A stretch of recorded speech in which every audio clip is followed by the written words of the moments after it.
Hi అండి. ఈరోజు recipe ఉల్లిపాయ కందిపప్పు. కందిపప్పును ముందుగా శుభ్రంగా కడిగేసుకొని కుక్కర్లో వేసేసుకొని వాటర్ వేసేసుకోవాలి. కొంచెం పసుపు, మీ రుచికి సరిపడా సాల్టు, ఒక 6-7 పచ్చిమిర్చీలు, ఒక పెద్ద సైజు ఉల్లిపాయ, కొంచెం జీలకర్ర నలిపి వేసేయాలి. కుక్కర్ విజిల్ పెట్టేసేయాలి. ఒక 3 విజిల్ వచ్చేంత వరకు ఉంచేసేయాలి.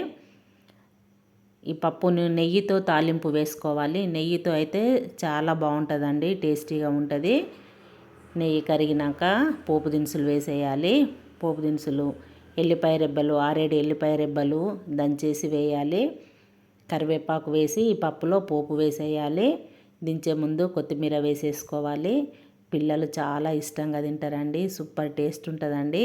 చపాతీలోకైనా రైస్లోకైనా బాగుంటుందండి. మీరు ఒకసారి ఇలా ట్రై చేయండి. నిమ్మకాయ పచ్చడి పెట్టుకొని తింటే సూపర్ టేస్ట్ ఉంటుందండి, బాగుంటుంది. మీరు ఒకసారి ఇలా తప్పకుండా ట్రై చేయండి, బాగుంటుందండి. ఉల్లిపాయ కందిపప్పు నెయ్యితో తాలింపు గుమ్మగుమ్మలు సూపర్ ఉంటుందండి. ప్లీజ్ సబ్స్క్రైబ్ చేయండి, లైక్ చేయండి, షేర్ చేయండి, నాకు సపోర్ట్ ఇవ్వండి. Thank you.